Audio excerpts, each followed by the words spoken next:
Anyway, thanks again, Ginad and Sheldon, for having me here. I appreciate it a lot.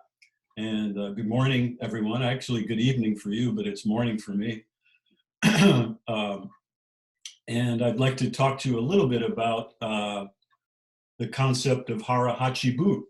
And before I do, I would like to just share a story, a macrobiotic story about how I got involved with macrobiotics. And I think you'll probably find it of much value. So in 1985, my first son was born, and my first wife, Meryl, and I were looking for number two. And it wasn't happening so easy. She had one miscarriage, and we began to try again. She had a second miscarriage, and then a third miscarriage. And at that time, the doctor told us that he did some tests, and he told us that it was medically impossible for her to have another child. So that's when we went to a macrobiotic counselor. It was Cora Bursell, who was in this locality. He was in Berkeley. We were in San Francisco. And he told us, no, you'll be able to have another child. You just need to change the way you eat. So we started our macrobiotic journey, and about 8 months later, she became pregnant. And nine months after that, our second son, Rio, was born. So we call Rio our macrobiotic miracle child. Against all odds, he was born, and obviously we were overjoyed to have him. And we kept on our macrobiotic path. Anyway, that's my little macro miracle story. So what I've come here to talk to you today about is Hara Hachi Bu, or the art of eating lightly. And many of you have probably heard of this concept before. It's nothing new. I think Confucius talked about it. Osawa often spoke about vivero parvo, which is to only eat the minimum required to sustain good health. And the Japanese, it's a cultural thing, Hara Hachi Bu, and that means, literally translated, it means you eat until your stomach, your belly is 8 parts full. And often in Japan, they remind themselves when they're sitting down to eat, Hara Hachi Bu, you know. And then what Hara Hachi Bu means also is, excuse me, is not, doesn't mean don't overeat. It means you deliberately try to undereat. Okay, and this concept is also outlined in 2 books. One you probably all know, The Blue Zones by Dan Buettner. And there's a second book I would recommend called The 50 Secrets of the World's Longest Living People by Sally Beer. So from their accounts, it seems like the key to a long, healthy life may be a slightly empty stomach. And when I was a child, I was adopted, and I was raised in an Italian family. And my grandma was always in the kitchen. She cooked a lot. She taught me how to cook polenta and risotto and a number of different dishes. And we had a pretty big family, so we'd sit down at the table, and we'd sit down to just mountains of food on our plate. But Nana was a little different. Whenever she sat down, she would have a small plate, and she would have just little dollops of food on her plate. And we were always confused as why she wasn't eating all this wonderful food that she wanted us to eat.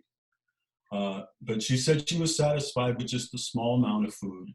And even though she ate, every day she ate chicken, white bread, ice cream, and other things, she ate such small amounts that she was able to maintain good health. She lived into her late 90s. I think the only health problem she had was arthritis, but she was a vibrant woman. And I think that a lot of it had to do with the small amounts of food that she ate. Okay, so, and I've also noticed Americans who are eating the standard American diet in small quantities. They seem to fare very well compared to their well-fed counterparts. There's been an enormous amount of science and research about the benefits of restricting the amount of food that you eat. And they have confirmed the principles, the macrobiotic principle of Vivero Parvo. And the science has done experiments with rats. Even though we're not rats, I think there's something we can all learn from these experiments. And they found that they could actually extend the lives of rats by 40% by restricting the amount of food that they eat. In a Time magazine article entitled How to Live to 100 Years, it focused on a University of Wisconsin study in 2009 that said that restricting food from monkeys could extend their lives. So they fell victim to diabetes, heart, and brain disease much less frequently than their well-fed counterparts. In 2011, they did some studies at the University School of Medicine in Washington, and they reported that human beings who cut their food intake by 25% can also extend their lifetime. And obviously, a long life is what we all want, but it's not. Let's say, more than a long life. We want a good life. We want a life of quality. So, restricting the amount of food that you eat has a huge amount of benefits. In the blue zones, okay, what happened is scientists traveled around the world and they found zones in the world where people lived very healthy, long lives.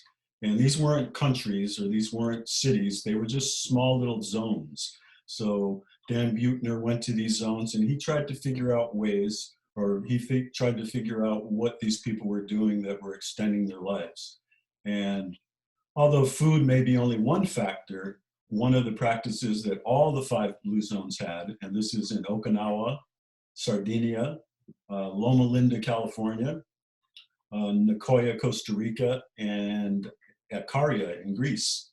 And what they found out was that all these people have this in common, that they never overeat, they deliberately undereat. They moderate the quantity of food that they consume at every meal. Okay, and as modern people, we love to overeat, right? We love to overdo everything. Sometimes for physical reasons, sometimes emotional, but it's become a pastime. And we feast throughout the day and the night. And then the thing on top of that is we snack between meals. And it's become part of our culture to overdo everything, like I say, including food. So what's important to know is that when we overeat, we begin a process which, if it's left unchecked, it could spiral out of control and is very difficult to reverse. It can be reversed, but it takes some time. What happens when you overeat? You cause the muscles of your stomach to be stretched to accommodate the excess of food. Since it takes more quantity of food to satisfy a larger stomach, that means we need to eat more food to feel that same feeling of fullness. And as we continue to overeat, the muscles continue to stretch more. And then you need to eat more to fill this cavity, to feel that feeling of fullness. And this is an endless cycle that happens throughout life, and it does explain why most people have trouble losing weight. When we eat until we are full, we've already eaten too much. Now, I have a friend who's a dietitian who tells me that it takes up to 20 minutes after we eat before we can experience the feeling of fullness. By the time you feel stomach pressure, we're past the 80% stage. So understand, when you're sitting down and you're eating, when you feel full, 20 minutes after that, you're going to feel bloated. If we limit our consumption when we're slightly hungry, we avoid those feelings. And it takes, they estimate that it may take up to 20 meals to reset the muscle memory of the stomach to get used to less food. In other words, when you start eating small amounts of food, your stomach starts to shrink and you do not need as much quantity to feel satisfied.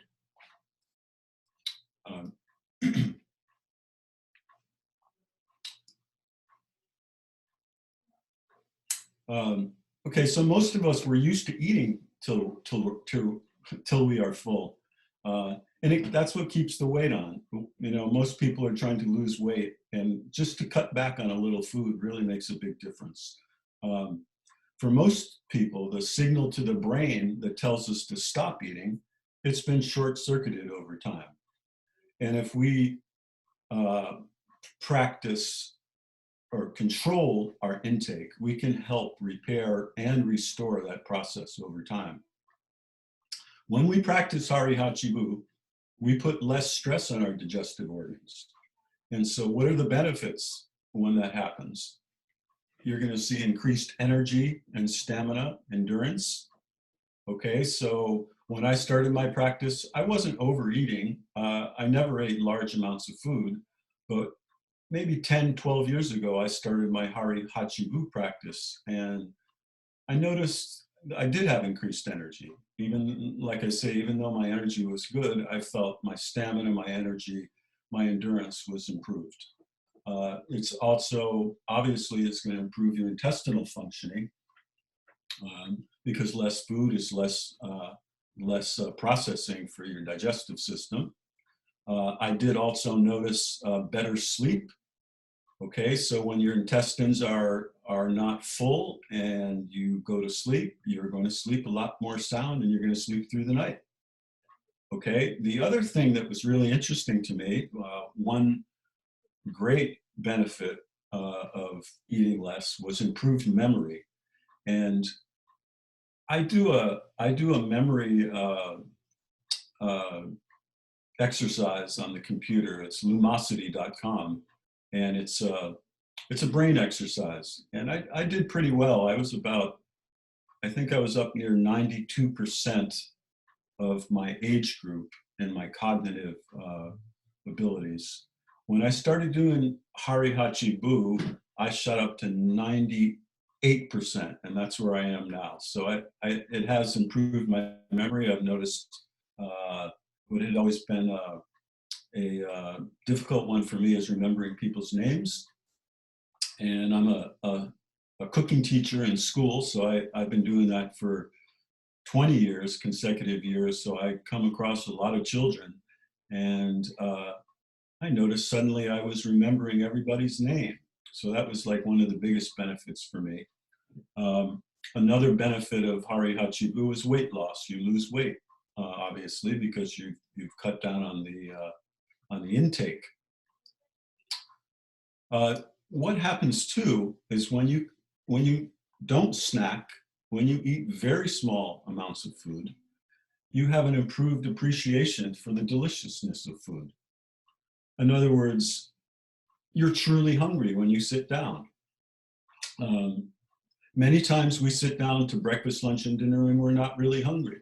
We've eaten a big lunch, and then we've snacked, and then it's time for dinner, and we just go through the process. But you don't really enjoy your food when that happens, and that's also something that is an endless cycle. When you start practicing Hara Hachi Bu, you really appreciate your food. And what I did, what actually my son and I at the time, what we did here was we took all our dinner plates, all the plates of food that we were, all the plates that we usually served our food on, and we put them in storage, and we just use our little salad plates to eat now. And we still practice that today. And so what you do is, you have a moderate amount of food on your plate, and you sit down to eat, and you remind yourself that that's all I'm going to get to eat. That's all there is. So that plate of food becomes incredibly important to you. You're most likely not going to want to bolt your food down. without chewing. You're going to want to enjoy every single bite because that's all there is. There's no more food coming. And you have to remind yourself that no, you're not getting seconds. You're just getting to eat what's on that plate. Okay? Um, that's how we started our practice. And it was a little difficult at first because we became hungry mid-afternoon. What we usually do when we became hungry is we just have a cup of tea, or we go for a walk. And within, like I say, within 20 minutes after you eat, you start getting full. That's how long it takes for your brain, for your stomach to communicate with your brain that that you're full. So once you get up from the table and you're still hungry, 20 minutes later, you don't feel so hungry anymore. And you realize, wow, I didn't really need any more food. Okay, so let me see, what else do I have to say? Okay, so you usually, within one day of practicing Hara Hachi Bu, you're gonna feel a difference because you're gonna feel lighter. And so if you can go one day, that should encourage you to continue down this path the next day. And what you're going to discover is that you need less and less food every day to feel satisfied. You actually feel more satisfied as a result. Okay, and I've also noticed that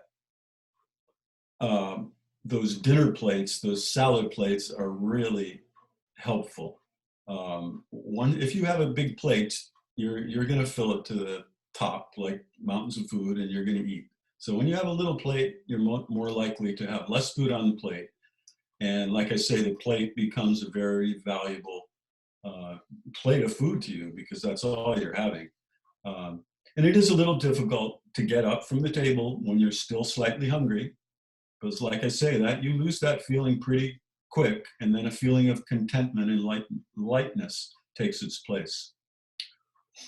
And let me see, Hara Hachi Bu is not just food. Hara Hachi Bu you can apply to all different aspects of your life. Having less things, less possessions in your life makes it a little easier to navigate through this life. Let me see. So I used to have a friend, maybe some of you know who he is. His name is Bob Matson, and I used to work with him at a restaurant in Oakland years ago. And so Bob Matson, he always used to intrigue me because he was a traveler and he never really stayed in too many places at once. And so what he would do every few months, he'd gather his possessions and he'd be ready to hit the road, and he'd just give everything away to everybody. And so one day I remember I was cooking in the restaurant and he came riding in the restaurant on this beautiful bike. And I complimented him and I said, Bob, what a nice bike. And he got off the bike and said, here you go, it's yours. And so what he did, like I say, is he gave away all his possessions, then he'd hit the road. And he likened it to emptying his bowels. He likened it to just having this feeling of lightness. And so I often think of Bob because in a way, that's practicing Hara Hachi Bu in a different way, but in his lifestyle. The other ways that we can practice Hara Hachi Bu beyond food is to take the example of musicians. And I'm a musician. I play pretty regularly professionally. And what I've learned over time with playing music is you never want to go overtime. You never want to stay on stage too long. And you never want the audience to have too much of you, because that's when people start walking out because they've heard enough. And so musicians are really cognizant of leaving the stage before they give it all away, because that's what keeps people coming back for more. So yeah, we can learn a lot from musicians. Anyway, the same goes for presenters and lecturers. I've been listened to so many people lecture and present, And I oftentimes start to get bored midway, or I notice that lecturers repeat things over and over. And I think probably lecturers would do good to limit what they say and be shorter rather than longer. That's another case of Hara Hachi Bu. Anyway, I'm hoping that this lecture keeps you, or this presentation keeps you hungry for less, not more. And I'd like to open this up for questions or comments.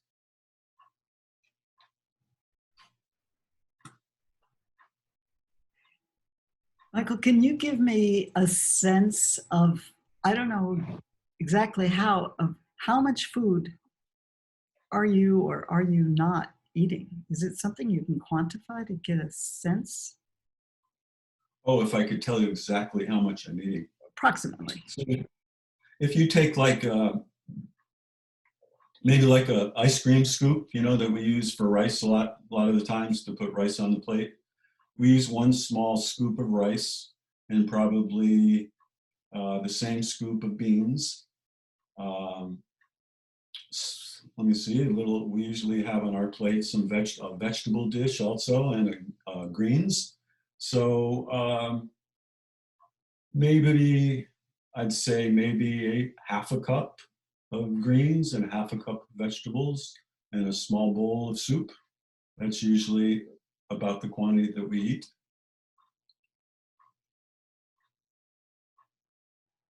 Yeah. Are you drinking more? Am I drinking more? That's a good question. From the Hara Hachi Bu practice, I would say no. You know, I spent many, many years in macrobiotics not drinking at all. You know, the idea of not drinking unless you're thirsty probably didn't work for me because I'm never thirsty.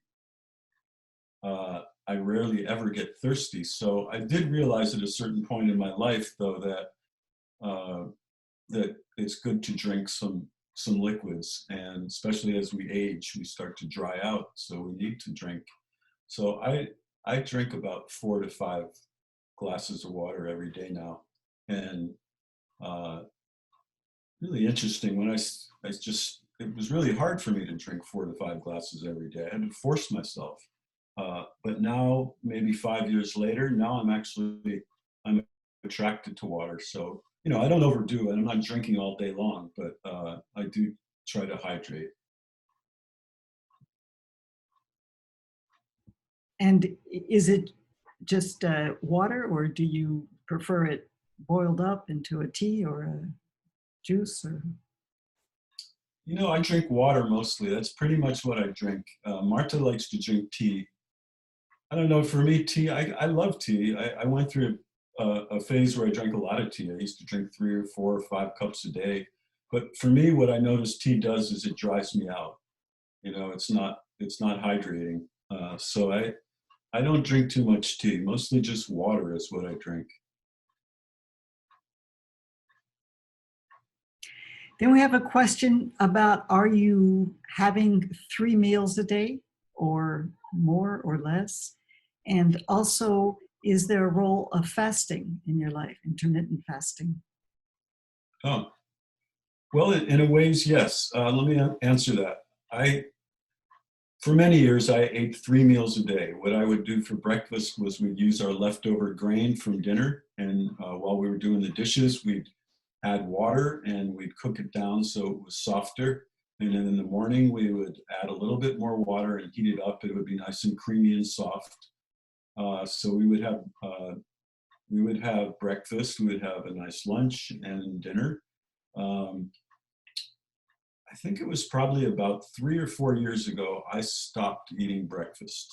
And I did so as an experiment to see how much energy I would have and what difference it would make if I didn't have that little bowl of oatmeal or of grain. So what I noticed actually, and you know, everyone's different, but what I noticed is I actually had more energy. And as far as fasting goes, if we we usually eat dinner at 6. So I kind of fast every day because I don't eat lunch till noon. I eat dinner at 6 and don't have breakfast. So that's almost 18 hours of not eating. And I find that to be really valuable.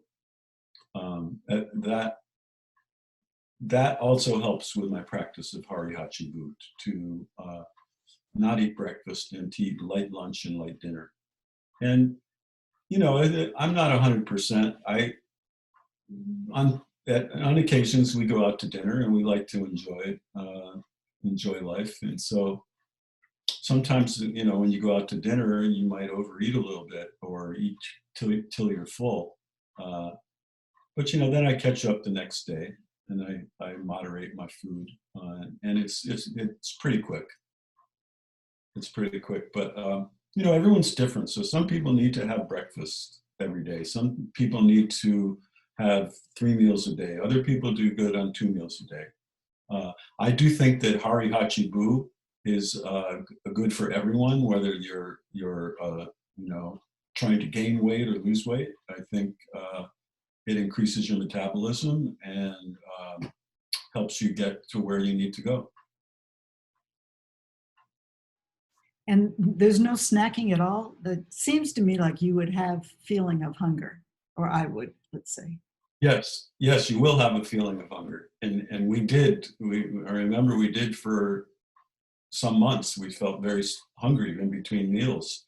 It depends how you want to do this. Like I'm a pretty conceptual guy, so I wanted to just like dive into this and not do it a little at a time. But everyone's different. So some people may say, okay, in the beginning I want to do a snack in the morning, or I want to do a snack in the afternoon, and then you can gently wean yourself as time goes on, because that's the idea, is not to snack, because your digestive system is not something to be worked 24/7, and that's what most people do, is just eat all day long, no matter what it is. And even if it's vegetables and grains, it's good to give your digestive system a rest from all the onslaught of food in between meals.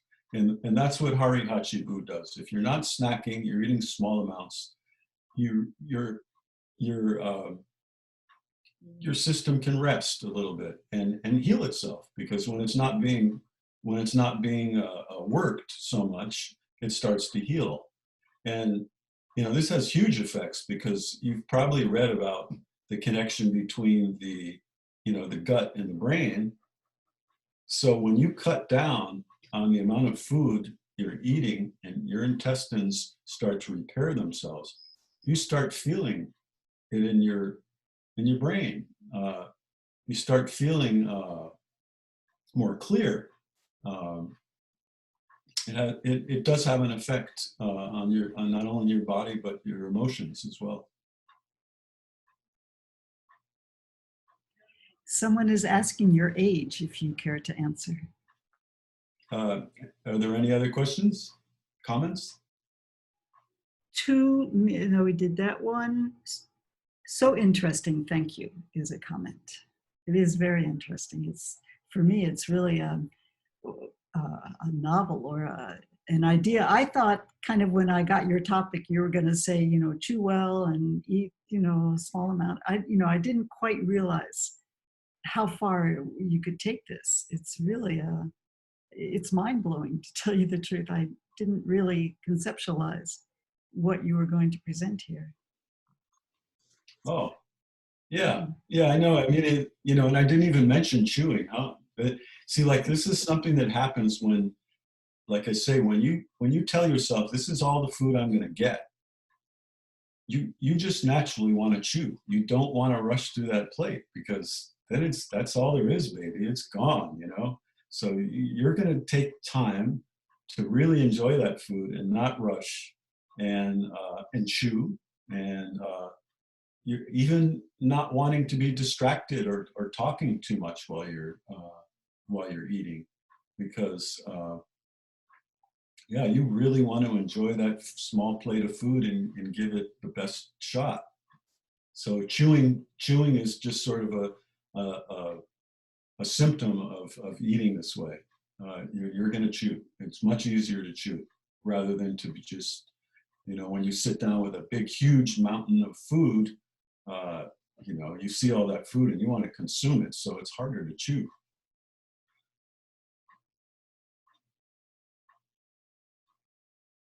Has anyone in this group, has anybody practiced Hara Hachi Bu before, or tried to limit the quantity?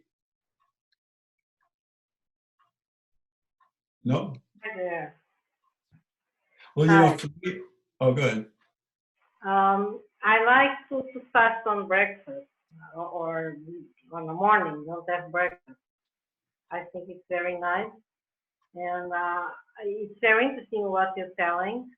I didn't know this name, this function, but I think it's very interesting that I think we eat too much. Even macrobiotic people or more macrobiotic people, they eat even more. We just think about food.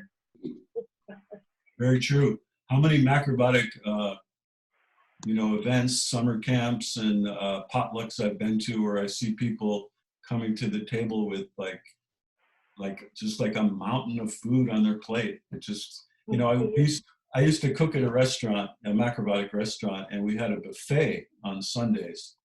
And I was always amazed how much food people could eat. I mean, they would literally eat 3 huge plates of food. And I don't know if it's because they were wanting to get their money's worth or they just wanted to eat that amount of food, but it just always, it just blew me away to see how much food people would eat, and they justify it by saying, well, it's just grains and vegetables and beans, right? But it's still an onslaught. I honestly think that even if you're eating meat and potatoes, if you moderate the quantity, you're probably doing your body a good turn compared to overeating macrobiotic food. Maybe there are emotional problems too, Emotional problems, yeah, they go hand in hand. When your gut is full all the time and there's pressure there, you feel the same in your head. You can't relax. I also work on cooking. So I just think about food and new plates and new techniques and new toys. As I tell, I want to buy that machine or that iron pan. I'm just thinking about cooking. Right. And It's very, what you mean. Yes. very easy to get into. We're the same way. Marta and I love food and we love to cook, and we have all the equipment and all the wonderful food we have here in Berkeley. We have like 3 organic farmers markets every week, and we have a big garden. So, it's very easy for us to get into that nothing but food. But what I found out some years ago for me was that I love food. I love to be surrounded by it. I love to talk about it, but also I have other things in my life that I want to do. I can't just focus on food forever. I did that for the first 10 years of my macrobiotic practice. And then I realized, no, wow, I've got so many other things in life that interest me. And food actually allows me to do those things in a way that's very satisfying to me. Yes. Recently, I did 7 days of brown rice and then just rice with vegetables. And it's very interesting. I become more exigent time to time, and I eat less and less. It was very interesting. But then one day you eat something out and you start again. Yeah. Well, it's how you learn, and it's also just like that. If you fall one time or a couple of times, you just get back up and dust yourself off and start again. It's really true. I mean, there comes times in life where you just want something, and it's not gonna hurt you if you're dedicated to eating less. If one time you go out and make a pig of yourself. It's maybe like a meditation, no? Or a concentration. You get more inside of yourself when you do that? You do. You do. You become clear, and it's actually easier to meditate. It's easier to sit and be calm. Yeah, there's many benefits as I outline there. It's something that is not actually, like I say, you can find the benefits of eating this way by just doing it for one day. If you, for instance, cut out breakfast one day and eat 2 small plates, a good way to start is maybe eating half of what you normally eat, and you just eat 2 small plates like that one day. The next morning that you wake up, you're going to feel the difference. You're going to feel clearer headed. Your body's going to feel lighter. Your intestines are going to feel better. And that should encourage you to go on the next day. Yeah. And another thing very interesting is we talk about chewing. I think we forget, even macrobiotic people, we have to stress. And another thing that I found that I forgot also, it was chewing and salivating. You know, I don't know if it's the word in English, insalivated.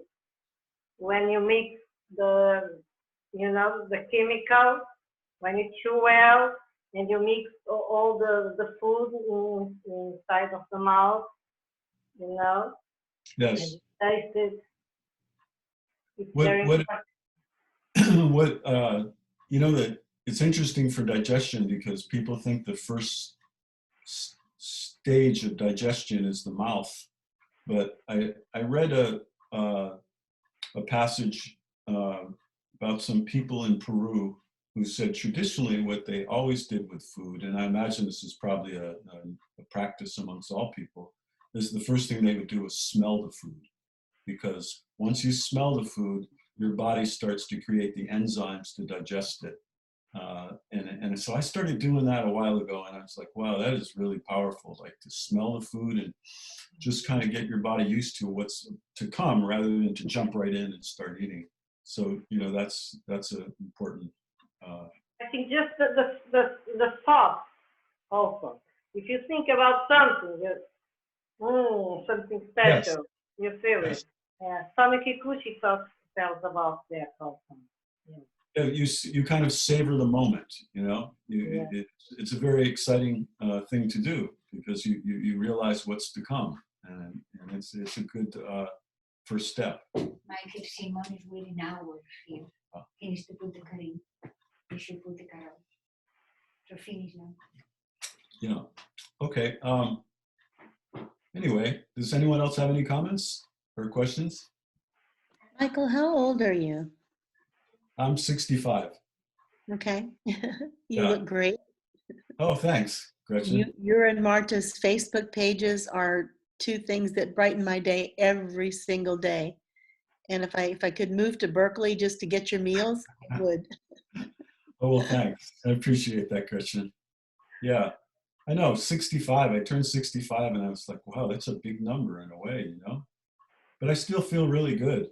I've been practicing macrobiotics for 30 years? No, 32 years. Yeah. And wow, I owe a lot of, I think, my health and who I am to my macrobiotic practice. I really value it a lot. Michael Simon is waiting. Have you noticed an uptick in people's a change in people's eating because of COVID?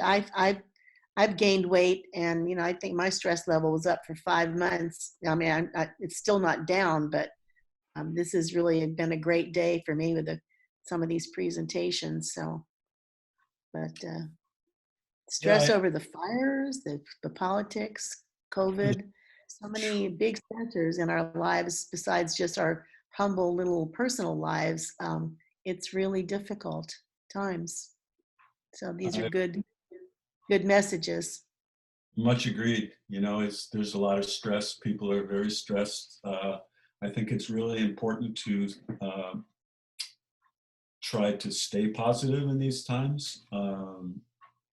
I know it's not easy, but I don't want to contribute to all the stress and all the political stuff and all the news. You know, if you're watching the news 24 hours a day and you're letting your mind kind of go away with this, it becomes very difficult to be calm. You know, I look at the news sometimes, but I try not to be too involved with it, because there's no end. There's no end to it, and it's very stressful. Yeah.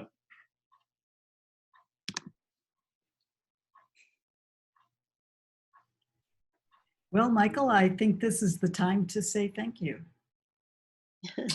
Yes. I was a little shorter maybe than you expected, but like I say, that's part of my who I am.